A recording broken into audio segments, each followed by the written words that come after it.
Hello, welcome back to the channel. It's me, Emma the Cat Lady, and you join me here in the Mojave Wasteland. So we're just down from Goodsprings Source.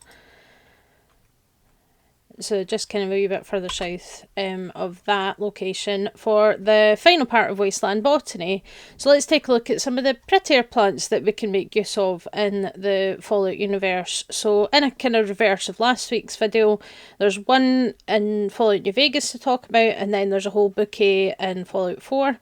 So let's start with the best friend of the last one we talked about, the Brock flower, which goes hand in hand with the Xander root for most of these recipes. So they grow on these kind of tall stalks with these sort of leaf things. We've got these orange coloured petals that there's 6 of.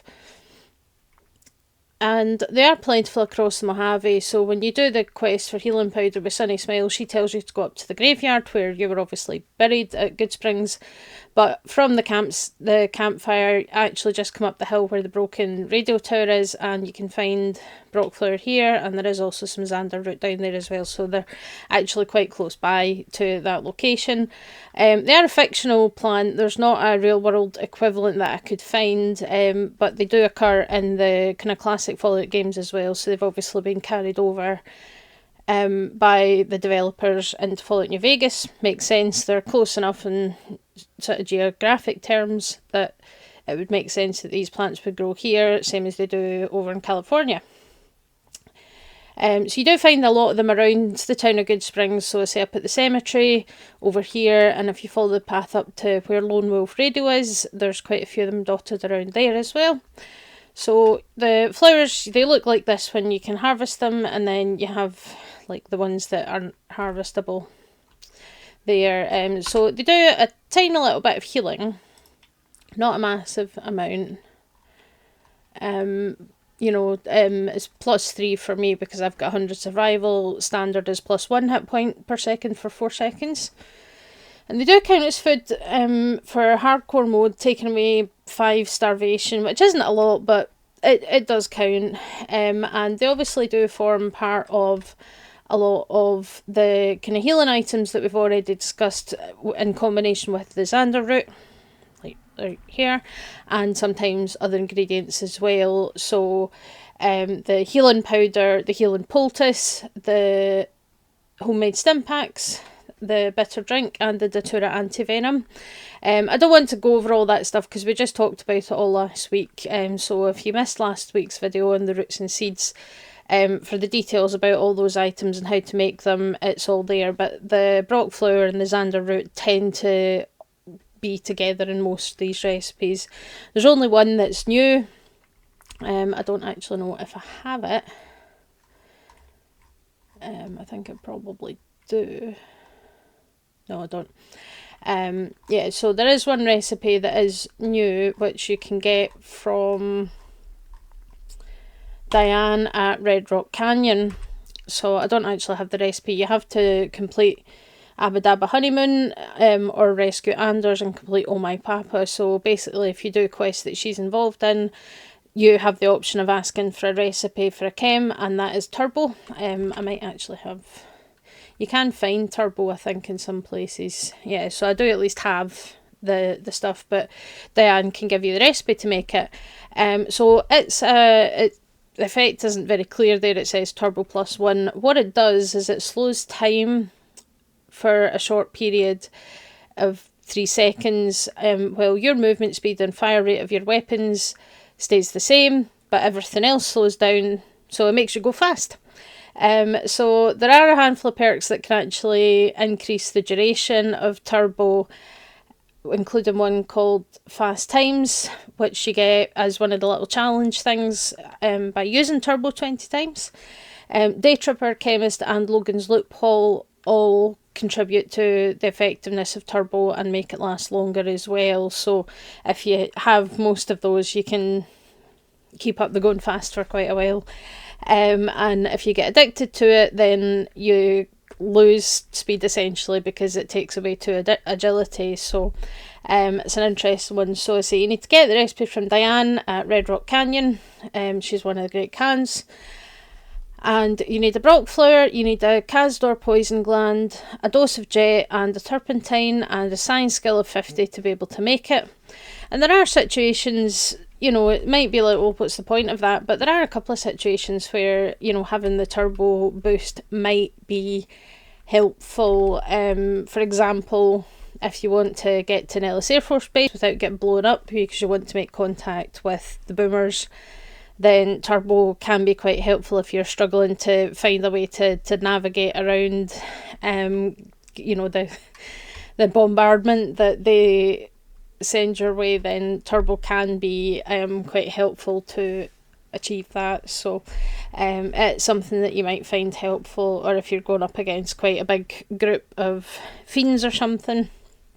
Yeah, so that's the one flower really that is important in Fallout New Vegas that you can harvest and you can make use of. But over in Fallout 4 there is quite a lot of other ones to talk about, and I think some of them are very, very interesting. So I'm just gonna hop over to the East Coast and I will see you in the Commonwealth in just a second. Okie dokie, so we are here in the Glowing Sea, the Commonwealth's least pleasant holiday destination, to talk about a unique flower that you pretty much, there are a couple of locations outside the Glowing Sea you can find this, but generally it's here in this irradiated mess full of rad scorpions. I thought I'd killed them all, but there's another one. I just killed like 5 or 6 rad scorpions, but that one's just wandering about. So we're here for the ash blossom. So I'm in the Glowing Sea, kind of between the Capsized Factory and the Hope's March Pentecostal Church.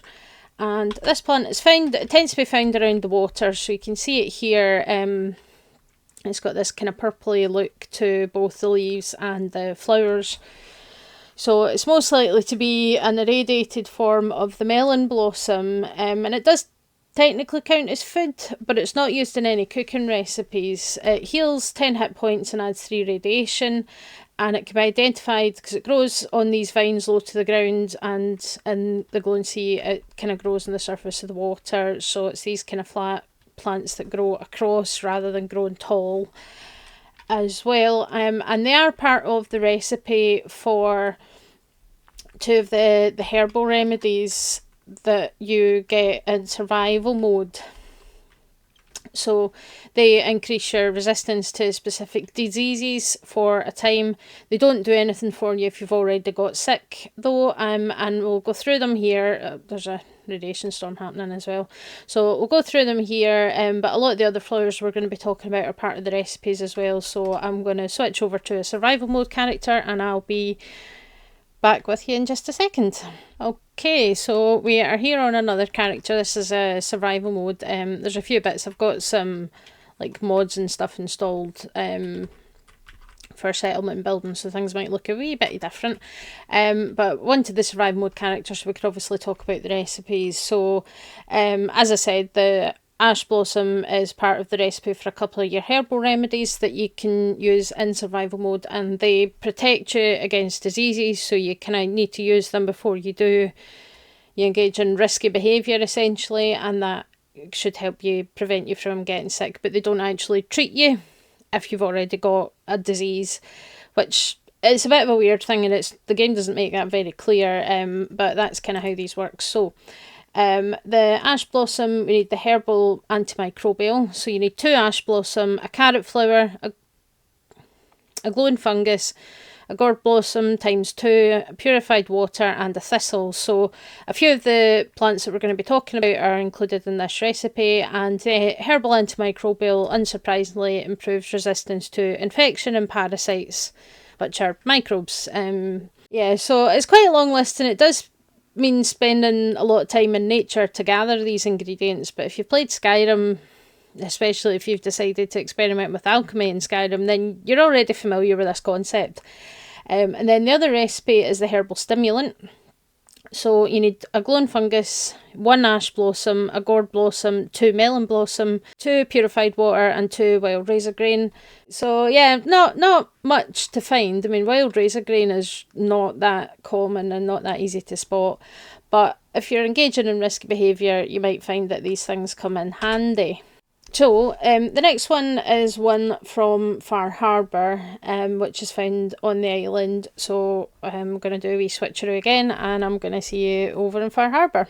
Okay, here we go. Fast travel is very convenient. So I'm just kind of north of Acadia here on the island, and there's this kind of rusty old car, and we've got some aster growing out of it. So this is a mutated flower in the genus Aster, possibly Aster alpinus, which is a species that is native to North America. So it's quite a large genus, the Aster genus, and it includes things like chamomile, sunflowers, daisies, marigolds, artichokes, yarrow, and a whole host of others.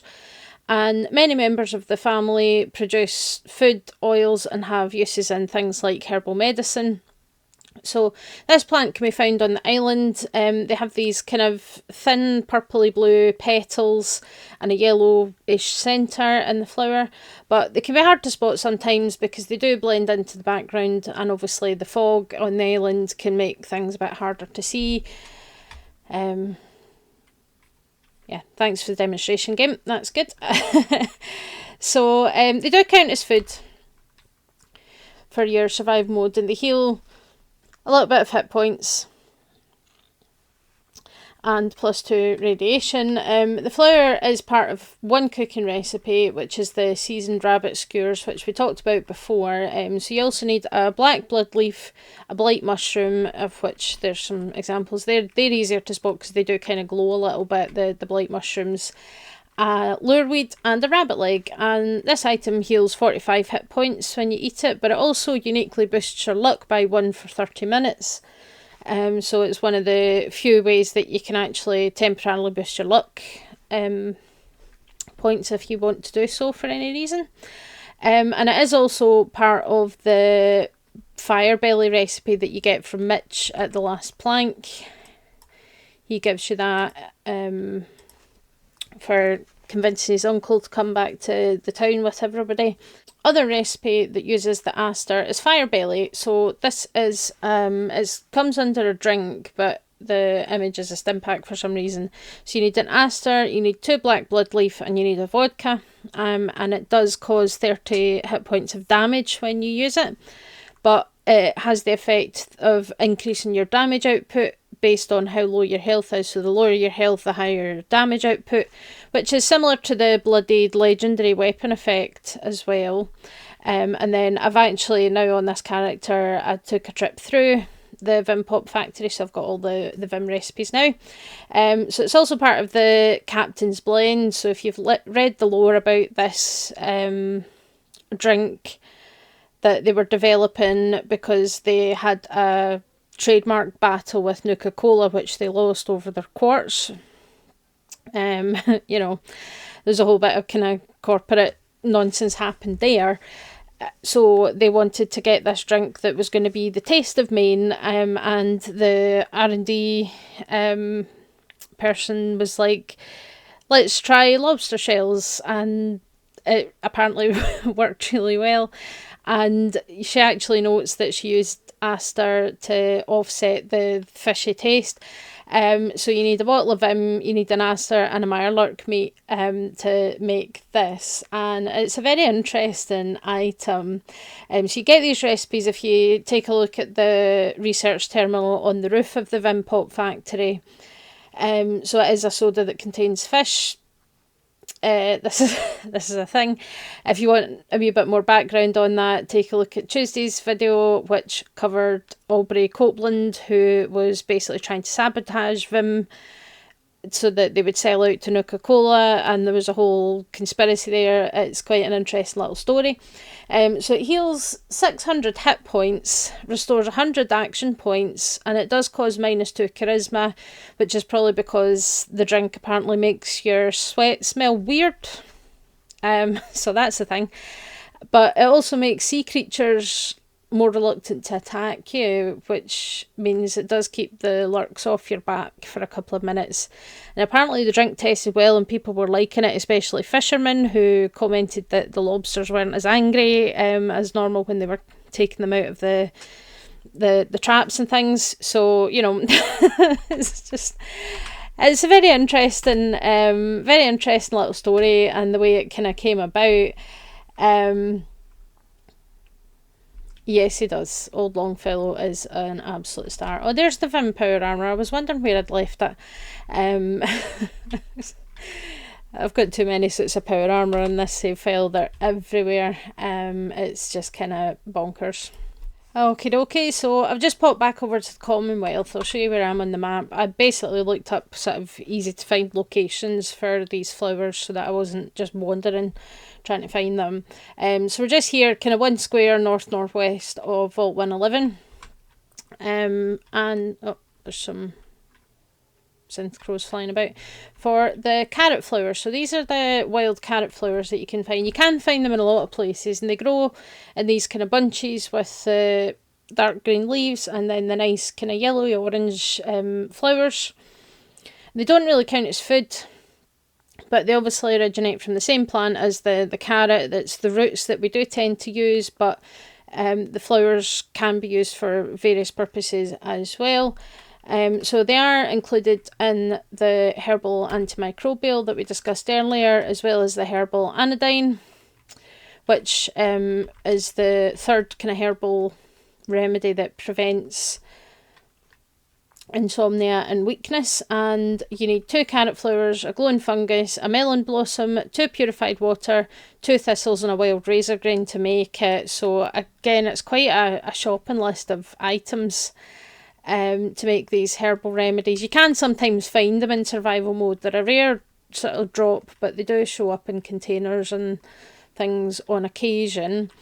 And the other recipe comes from Nuka World, which is one, again, we've talked about it, but I actually have the recipe now on this character. So I'm just going to take a quick run back to Sanctuary.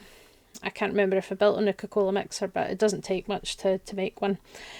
And it's the Nuka Hearty recipe, which we did talk about with the potatoes because they're an ingredient as well.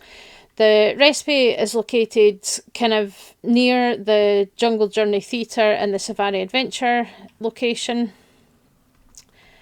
I'm just going to build a Nuka-Cola mixer. This doesn't take too much time. Nope, wrong one. Come under crafting. Yeah, there we go. Right. Perfect. So Nuka Hearty, you need a carrot flower, you need a Nuka-Cola and a Nuka-Cola Dark and a Tato to make.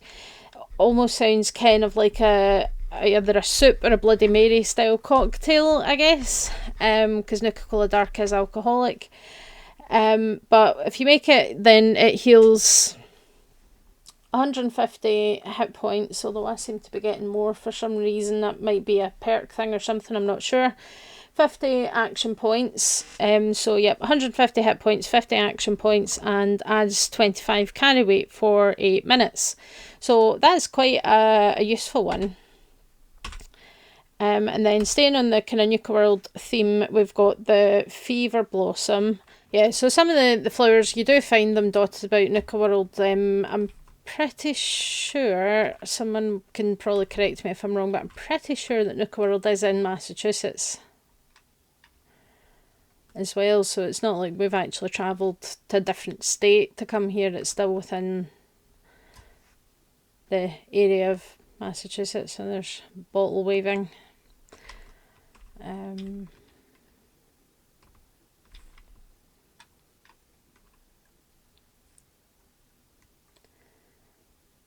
There's one. Took me a wee while to find it, so yeah, excuse the carnage. On this save file, I have completed Nuka World by wiping out all the raiders, and then I've just kind of cleared out all the different areas of the park. So this was a bunch of people that were trying to take control here of the Galactic Zone and the Star Control and failed, but then I took out all the robots. So here we are, Fever Blossom. So again, this is one of these plants that doesn't have a clear real world equivalent, but they do have this pleasant blue glow, so they are easier to spot in the dark than during the day. and they're found throughout Nuka World and even inside some of the buildings in Nuka Galaxy. They are a consumable, so they heal 15 hit points and give 1 rad, and I think it's a safe bet given that these are unique to Nuka World and they have this blue glow. It's very likely that they've evolved due to exposure to quantum, or the strontium-90 isotope that's in quantum that gives it that blue glow. Because we know that the bottling plant had a river of quantum, so the additive was added to the water in the little riverboat tour of the bottling plant that you can walk through, and that's where obviously the Nuka Lurks are found in this game as well. So they've been impacted by the quantum, and probably it's leaching out into the soil and contaminating the soil, and that's what's causing these flowers to develop, because you do find a lot of them around the bottling plant. So it's not counted as food, but it is used in some crafting recipes which you can acquire from the raiders that exist in Nuka World. So I actually might not be able to get them on this character. I'll head back to the Fizztop Grill and see, but I don't think you get them unless you side with the raiders. Yeah, no, I don't actually. I'm not going to have any of these items, unfortunately, but never mind. So the chem that you can make, so you can get this recipe from Lizzie Wyatt, who's one of the operators, and it's called Smooth Operator, unsurprisingly. And you need a fever blossom, you need a dose of mentats, and you need a whiskey to make it, and you get 10% better bartering prices and +3 charisma for 4 minutes. But be aware this effect can't be stacked with grape mentats. If you use grape mentats, it'll cancel it out. But you need to get the recipe from Lizzie during Home Sweet Home. So if you do just choose to do open season, you lose the chance to get these recipes unless you get them all first and then just decide to take out the raiders, which I didn't do in this save file. And then the other ones are the grenades that are given to you by people from all 3 raider groups that help you when you're claiming settlements in the Commonwealth for that quest, because that's the thing, is that the raiders want you to help them establish a foothold in the Commonwealth and set up settlements for them and all that kind of stuff. So they offer you some grenades to help with that. So the persuasion grenade, which you get also from Lizzie, needs 4 adhesive, 2 aluminium, 4 fever blossom and a spring, and it basically improves your chance to intimidate settlers that were in the area of the grenade for 8 minutes. So the idea being that you can use that to talk them into doing what you want, and intimidate them into giving in to you if that's what you want to do. But if you're up for something a bit more dramatic, then you can get the recipe for Fury Grenades from Dixie of the Disciples. So these grenades cause creatures and people to frenzy. So you need 3 Fever Blossom for that, an antifreeze bottle, a dirty water, 2 adhesive, 2 aluminium and a spring. So they work a bit like the hallucinogen gas grenades. They have a kind of similar effect to that and cause a frenzy essentially, which means that they'll all start attacking each other. And then finally there's the Predator Grenade, which is given to you by Mason, the leader of the pack. It's a souvenir teddy bear that is strapped with an emitter that lures wild predators into the area. Despite that, you don't actually need a souvenir teddy bear to make it. You just make your own teddy bear, it seems.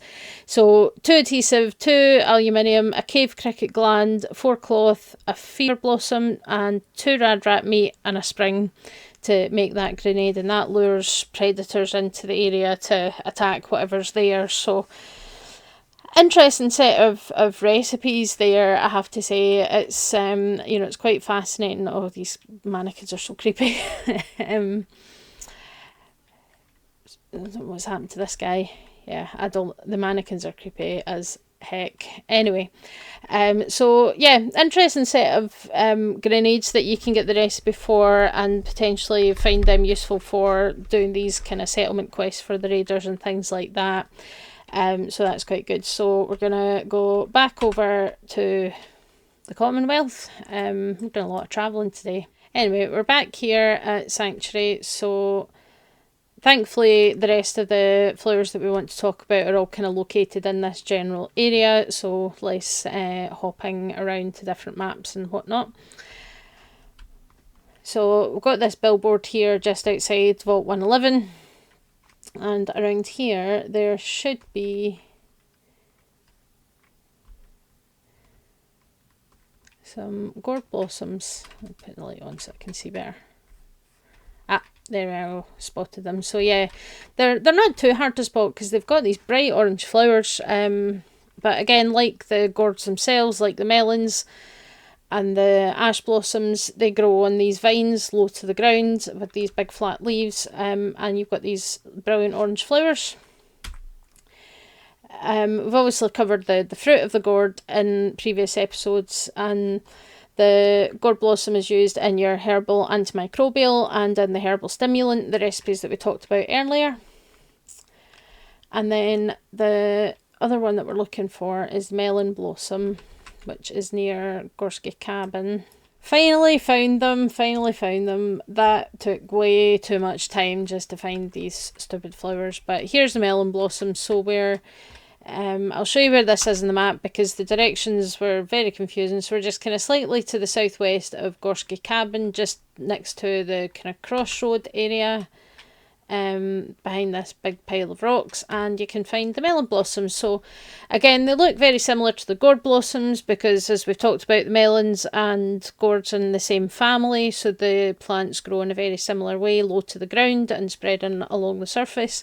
And they do look kind of similar to the ash blossom, which seems to be an irradiated version of this one. So you can see the colours are a bit brighter on these ones, that, you know, there's a bit more of a blue hue to the leaves and the brighter purple of the flowers. And the melon blossom is used in the herbal anodyne and the herbal stimulant, as we've talked about already. And then the next one that we need to talk about is actually quite near Red Rocket, so I'm going to just jump over there. Yeah, having a bit of a stormy day today in the Commonwealth. There they are. So the next one is obviously a flower that, being a Scottish person, I would be extremely familiar with. This one I think can't actually be harvested, but this is what they look like. So this is the thistle.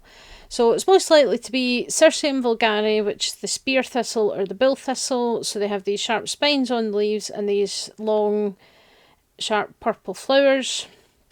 So the thistles, there's quite a few different kinds of thistles that you can find in the world, but most of them are native to Europe and Asia.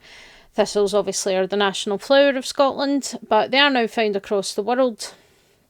You know, for their aesthetically they're pretty. These ones maybe less so, but you know, the real ones are nice to look at, and you know, they're quite popular. They are used in the recipes, the herbal anodyne and the herbal antimicrobial that we've already talked about. So if you're in survival mode, collecting these plants could come in handy. And then the other one is near the water tower up here, so obviously Red Rocket is there, and we might spy, yeah, there's some more thistles on the way. None of these guys can be harvested. This one can. So yeah, this is what they look like when they're able to be harvested. So they've got these kind of purpley, pinky coloured leaves. Did that just what just happened there? I didn't even press the... Hang on.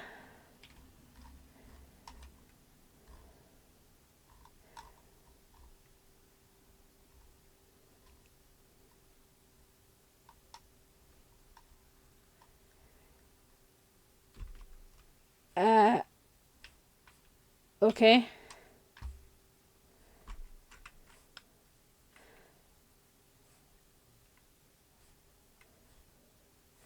That was weird. Yeah, I didn't harvest it, but it...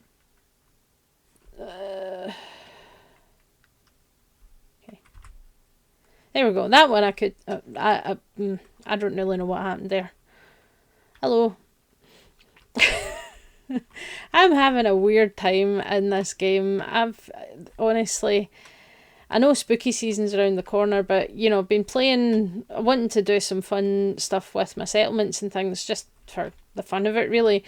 But I have been having so many issues with like skeletons moving of their own accord and things like that. It's getting kind of spooky. There we go, there's one. So yeah, just kind of up from the big water tower Concord here is the wild tato blossom.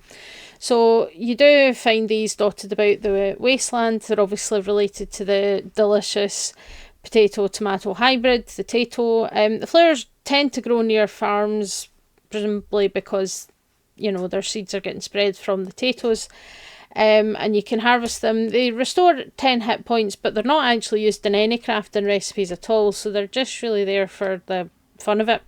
You know, so not as much to say about that one because it's not useful, but there are, I mean, there's a lot of wild plants around here. You know, you've got the wild tato blossom there's some wild mute fruit plants over here, and the thistles that mysteriously disappear if you look at them for too long, it seems.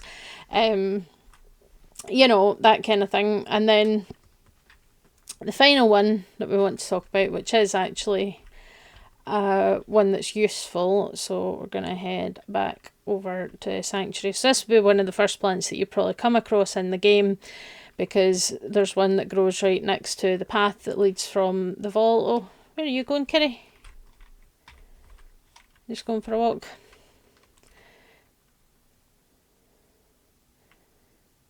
Yep, this is our... I do. I even built you a donut shop. I mean, you can't complain when you've got your own donut shop right here. You know, but I have plans. I do have plans for all my settlements in this game. That's why I've got some of the mods and Creation Club stuff installed. But here we are. So the final plant is the hub flower. So these kind of leafy bushes, and then they've got these like, you know, these purpley blue flowers. So the likely species of this is Ranunculus serranus. I'll put the text of that on the screen because I don't know if I'm pronouncing it right. I'm terrible at Latin. But they are flowers that they come from quite a large family of flowering plants that does also include the buttercup, which is one that probably more people will be familiar with. So they're these kind of moderate sized bushes with these violet flowers, and they do have some healing effects. So I say you'll find one just on your way from the vault down into Sanctuary, and there's a couple of them dotted about right here as well. And then when you get to the water, you'll spot there, you might spot there's some bloodleaf and things as well. But yeah, if you were wondering like why the bridge at Sanctuary is all repaired and stuff, I say I've got a couple of mods just to hopefully try and make some things look a wee bit neater. But there's 2 crafting recipes that... Right, can you get away from the chemistry station so that I can use it? Yeah. There we go. Put the chemistry station in Sean's room because, well, he liked science or something. Anyway, getting away from the talkative super mutant. The hub flower is used in 2 crafting recipes, and Great Mentats is one of them. We mentioned them briefly earlier, because you've got Smooth Operator, which does the same thing but slightly worse. So you need 2 hub flowers, a Mentats, and a whiskey. And the Great Mentats give you +5 charisma, and your barter prices are 10% better for 8 minutes. So quite handy if you're looking to sell a bunch of stuff and make some money, or if you want to buy something really expensive and get the best price you possibly can. They do come in handy, but obviously they do come with a risk of addiction. And the Great Mentats don't stack with Smooth Operator, so you can't use them to double up your bonuses. So just keep that in mind. And there's a much less charismatic chem that you can use the hub flowers to make, and that is Psycho. So you need acid, circuitry, 2 hub flowers, and stim pack. And for that you get +25% damage output, plus 25 damage resistance for 5 minutes. So it is useful when negotiation fails and you need to start some violence. Psycho is very useful, but again comes with a risk of addiction. So yeah, interesting bunch of plants and things there, and you know, the crafting system really does give you a lot of flexibility and a lot of options for making all sorts of different things. I say I'm really liking, I've been exploring Nuka World quite a lot as well, and you know, there's so many. I don't know if I've quite got all of the mixing recipes, but I have got quite a few of them.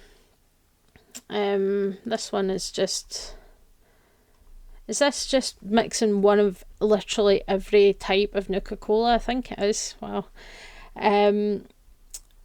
You know, Nuka Hearty, I mean, I definitely think that's supposed to be like some kind of Bloody Mary-esque drink. Nuka Love, which is a nice one. That one you get, there's a really nice story. I do want to talk about it actually at one point. In Nuka World, there's a NPC called Evan who just lives in a little campsite to the south of the map, and he's just, you know, he's really nice, and he gives you the recipe for Nuka Love if you go and speak to him and things, and he's just lovely. And the story behind that is really sweet, because he was named for a fan of the games who sadly passed away before he could play Fallout 4, so the developers decided to put him into the game as a kind of memorial. It's a really, really sweet story. It's really a lovely story as well. Strong, get out of my house. You are the last person that should be messing with the chemistry station, sir. You might like Shakespeare, but it doesn't mean I trust you not to blow my house up. Anyway, yeah, that's my Slocum show. I'm really proud of that. I spent far too much time making that. Oh, there's the cat and my fake child